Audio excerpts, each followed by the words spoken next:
जुदि फान्डानो गैयाबा खननै दिनै दुरान्ड काप बायदि स्पर्ट्सखौहाय जुदि जोंनि BTR आव खुंनो हादों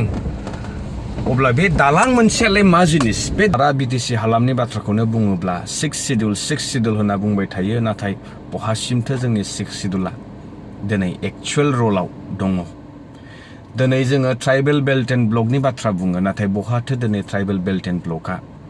मावफुंजादों सोर मानिदों ट्राइबेल बेल्ट एन्ड ब्लकनि आयेनखौहाय 6 शिड्युलनि मोनथायखौहाय सोर गनायदों नैबे दिरिं दैमा नायदो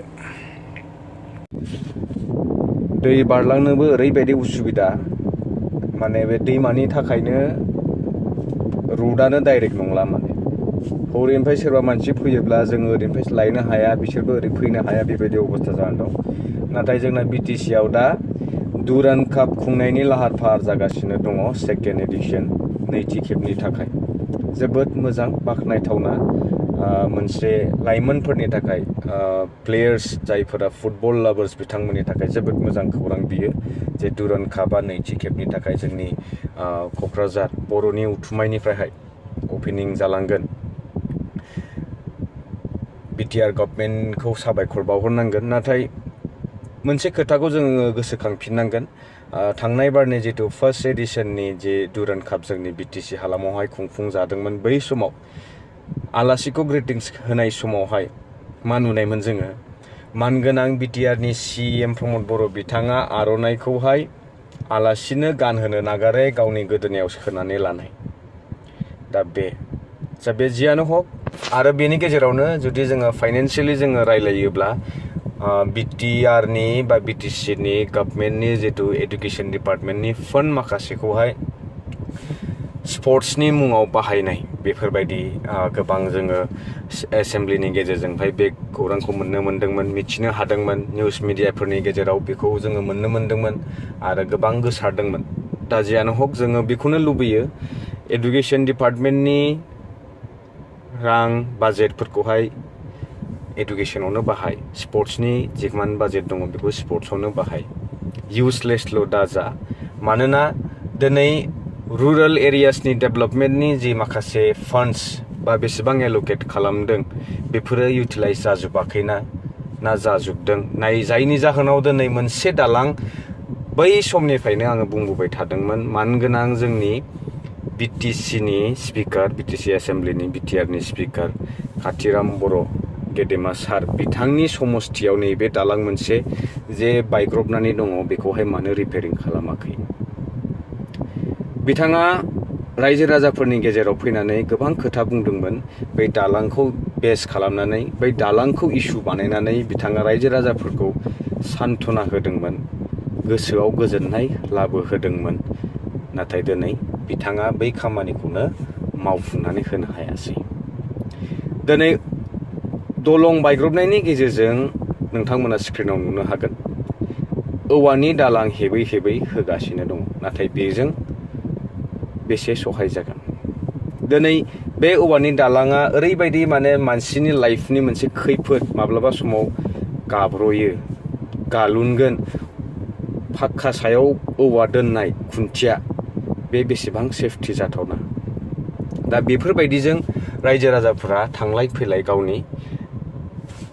खामानिखौहाय बारहोलांनो सहाय जादों जायाखै नङा नाथाय बेबायदिजों मा सलिउसन फैगोन दिनै आङो नै काराव जिरायनानै दङ दिनै आं बे कारखौहाय बै दालांजों बारहोनो हाया दा जायफोरा गारि गुरा गैया बिथांमोनाबो भारा गारिजों गाखोनानैबाबो ओरैनिफ्राय हरै थांलाय फैलाय खालामनो हाया बेफोरबायदि उसुबिदा दा बेफोरखौ नुनानैबो जुदि बिथाङा सिरि थायोब्ला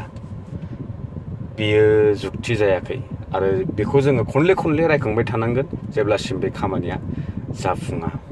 आं नोंथांमोननो बे दालांखौ गाहायनिफ्राय दिन्थिहरनो नाजागोन आङो ससे फैदोंमोन हाबनो हागोन नामा होननानै खिन्थु बेवहाय हाबनो हानायनि खुनु पजिसन गैया नोंथांमोननो आङो दिन्थिगोन ओरैबायदि कन्डिशन आं गारिखौ बेक खालामग्रोनि नायदो रायजोफोर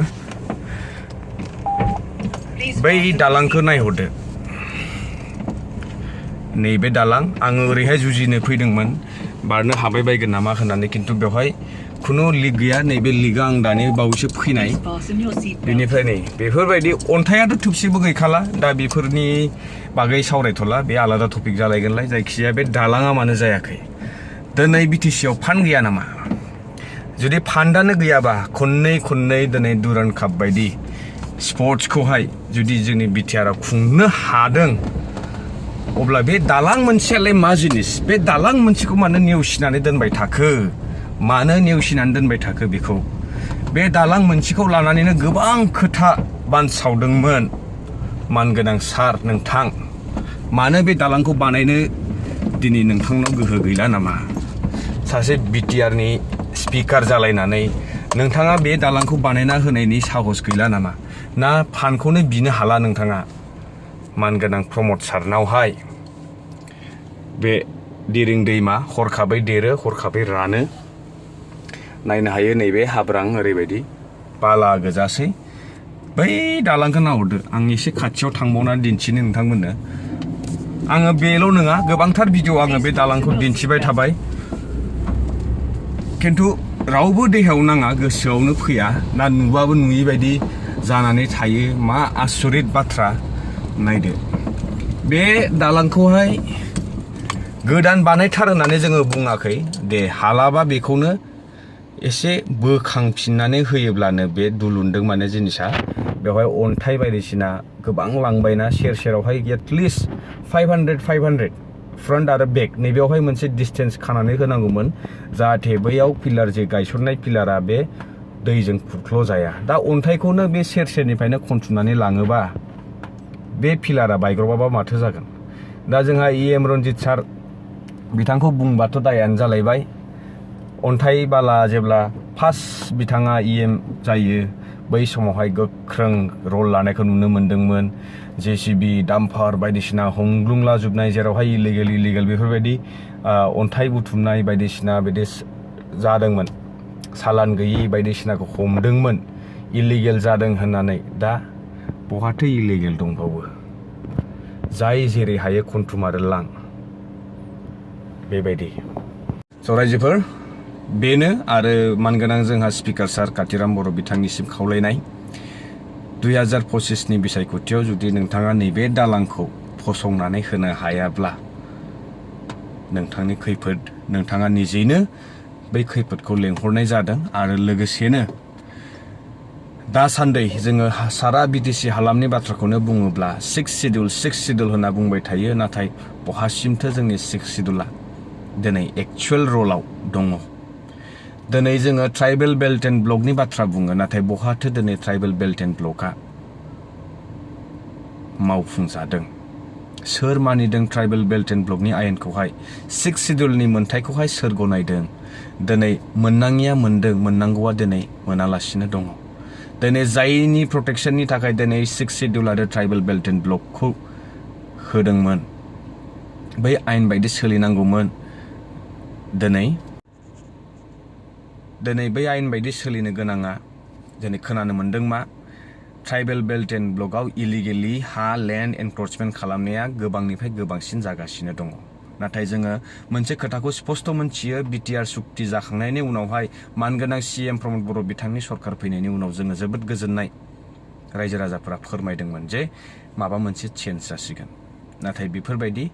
जोंनि मोनथाय जोंनि पावार जोंनि गोहो जोंनि राव हारिमुनि गेजेरावहाय बेफोरबायदि गुलाय गुजाय जोंनि हाखौ सोरबा गाग्लोबनाय मोनसे इजि प्रसेस बिथांमोना मोनगोन दिनैनि समाव हा सोलाय सोल' खालामनो हानाय गावनि नाम जारि खालामनानै दिनै ट्राइबेल बेल्ट एन्ड ब्लकआवबो बिथांमोना थानानै बिथा खालामनानै दिनै बिथांमोना हाखौ लानो हानाय मोनथाय जों बेफोरबायदि लुगैयाखैमोन दिनै मानो बारानिफ्राय बारा एनक्रचमेन्टनि गेजेरजों दिनै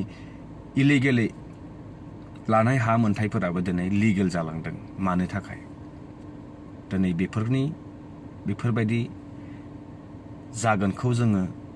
सानाखैमोन आरो बेफोरबायदि जानायखौ दिनै होबथागोन नामा होननानैसो जों मोनसे आसा खालामदोंमोन खिन्थु दिनै खोनानो मोन्दों बारानिफ्राय बारासो दिनै जोंनि ट्राइबेल बेल्ट एन्ड ब्लकनि हाफोराहाय गुबुनजोंसो लाजागासिनो दङ बे जोबोद दुखुनांथाव बाथ्रा आरो बेनिख्रुइ दुखुनांथावसिन बाथ्रा गैया बे सिदा जुदि बेफोरबायदि लाइनाव थांबाय थायोब्ला उननि समावहाय जोङो ट्राइबेला जोंनि हालामावनो जोङो माइनरिटि बायदि जाना थाहैगोन नो डाउट जिखिनि कनस्टिटिउसनेलि जोंनो माबा मोनसे प्रभिजनफोर होदों बेफोरबो जोङो उनावहाय मोननो हानायनि खाबु जानाय नङा दिनै नामा BTR थागोन बड'लेण्ड थागोन खिन्थु बेवहाय गुबुनासो राज खालामगोन थिग जेरै त्रिपुरायावहाय त्रिपुरिफोरनि लेन्ड खिन्थु बिथांमोना दिनै बेवहाय गुबुनजों गादबनानै दोनजायो गावसोरनि त्रिपुरायावनो दिनै गावसोरनो बिथांमोना काउन्सिल बिनो गोनां जाफिनदों बेफोरबायदि जुदि जोंनि BTCआव बेफोरबायदि पर्याय फैयोब्ला जों जेरावबो खिन्थु जेरैबो राहा गैयै जानानै थागोन रायजोफोर दा बहा मा भाइरेल जादों बोरैहाय मा भाइरेल जादों आं बेफोरनि बागै गोबां सावरायनो सानाखै बेनिखायनो आङो इम्पर्टेन्ट आपडेट्स होननानै बायदिसिना निउस फैयो बायदिसिना आपडेट्स फैयो खिन्थु गोनां सानाखै आं बेफोरखौ रायजो राजा नोंथांमोन दिनैनि बुंनो गोनाङा नैबेसोनोमोन आंनि फारसे नाजानाय आरो नोंथांमोना भिडिअखौ मोजां मोनदोंब्ला प्लिज इम्पर्टेन्ट सानदोंब्ला गावनिबो गावनि नोंथांमोननि आंगोनिबो आंगो लोगोफोरनिसिम बे आंनि भिडिअखौ शेयार खालामहर आरो आंनि चेनेलाव गोदानब्ला प्लिज साबस्क्राइब खालामनो दाबाव एन्ड भिडिअखौ मोजां मोनदोंबा लाइक खालाम आरो नटिफिकेशन बेलखौबो थुनानै ला जाहाथे आङो गोदान भिडिअ होयोब्ला नोंथांमोना लेटेस्ट आपडेटखौ मोननो हायो बिदिब्ला रायजो राजा नोंथांमोन आंखौ बिदाय होदो दिनैनि बे भिडिअनिफ्राय लोगो मोनसिगोन नेक्स्ट भिडिअ टिल देन स्टे टिउन बाय